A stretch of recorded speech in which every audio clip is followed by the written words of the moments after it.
Hello everyone, this is Sindhu. I'm from Sri Venkateshwara College of Engineering. My topic is database management system.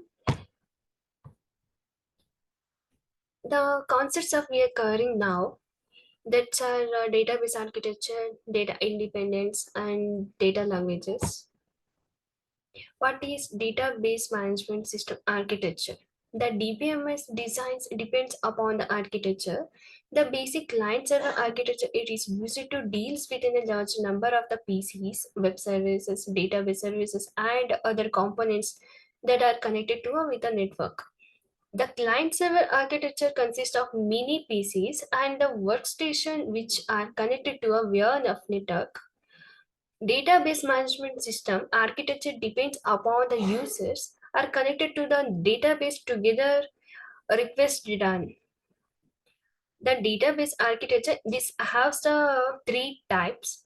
First one is one tier architecture, next two tier architecture, and finally three tier architecture. The first one tier architecture. In the architecture, the database is directly available to the user.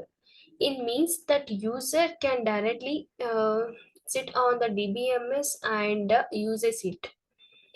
Any changes done here will directly be done on the database itself. It does not provide an handy tool for end users. The one-tier architecture it is used to development of the local applications where programmers can directly communicate with the database for the quick response. Next to two-tier architecture. The two-tier architecture it is same as basic client server. In the two-tier architecture applications on the client end can directly communicate with the database at the server side. For the interaction APIs like ODBC next to JDBC are used. The user interfaces can application programs are run on the client side. The server side is responsible to provide the functionalities like query processing and transaction management. To communicate with the DBMS, client-side applications establishes a connection with the server side. And three-tier architecture. The three-tier architecture contains another layer between the client and server. In this architecture, client can't directly communicate with the server. The application on the client end interacts with the application server which further communicate with the database system. Next, end user can be idea about the extension of the database beyond the application server. The database also has no ideas about any others behind the application. The three-tier architecture it is used to case of a large web application. Next, we can see the data. What is data independence? The data independence can be explained using the three-tier schema architecture. Data independence refers characteristics of being able to modify the schema at one level the database system without altering the schema at the next higher level. This can be having the two types of independence. First one as a logical data independence, and the next physical layer, physical data independence. The first logical data independence.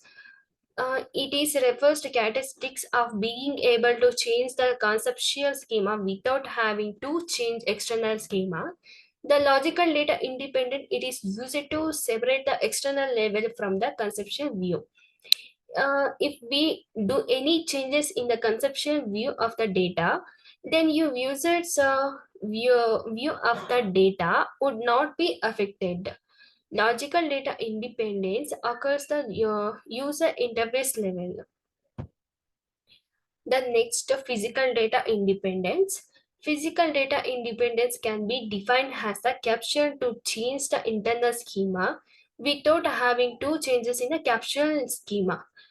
If you do any changes in the storage size of the database system, server they can capture the structure of the database will be not affected. Physical data independence is it is used to separate conceptual level from the internal level. Physical data independence occur the logical interface level. It is three levels of using external level, logical level, and a physical level. It is stores the database. Next, we can see the database languages in DBMS. What is that? It is interfaces to express data queries and updates. Database languages can be used to read, store, and update the data in the database. What is the types? DDL, DCL, DML, and finally TCL.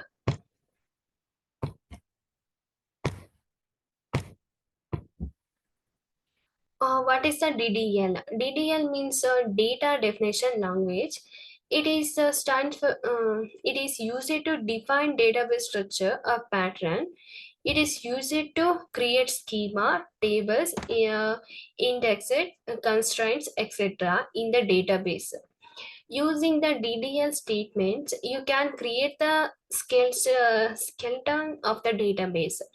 Data definition language, it is used to store the information of the metadata, like that the number of your tables and schemas, their names, indexes, columns in each tables, constraints, etc. Um, Here are some tasks that come under DDL. We can using the 7 commands.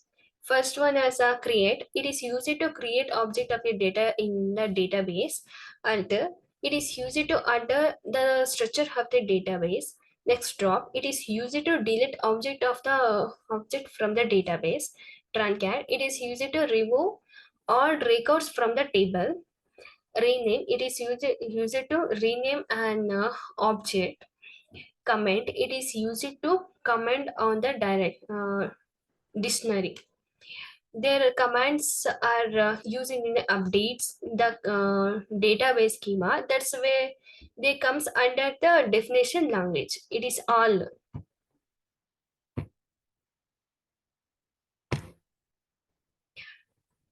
Next, data manipulation language.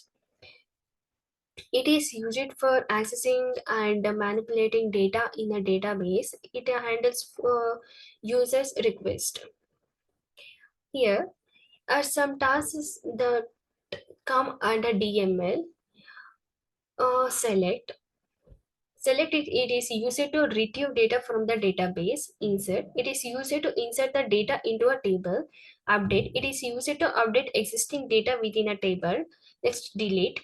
It is used to delete all the record from the database. Merge. It performs upsert operation. I insert or update operation. Call. It is used to structured query language or a Java sub program. Explain plan. It is the pattern of the explaining data. Lock table. It controls concurrency. Next, data control language. DCL stands for the data control language. It is used to retrieve the stored or saved data. The DCL execution is transitional. It is also rollback parameters. It is, but in Oracle database, the execution of the data control language does not have the features of rolling back. Here are some tasks that come under DCL. Grant, it is used to give user access privilege to access database. Revoke, it is used to take back permission from the user. There are all the following operations which have authorization of revoke: connect, insert, usage, execute, delete, update, and select. We can all operations are using the TCL, DCL. Next, transition control language. TCL. TCL it is used to run the changes made by DML statement. TCL can be ground into a logical transition.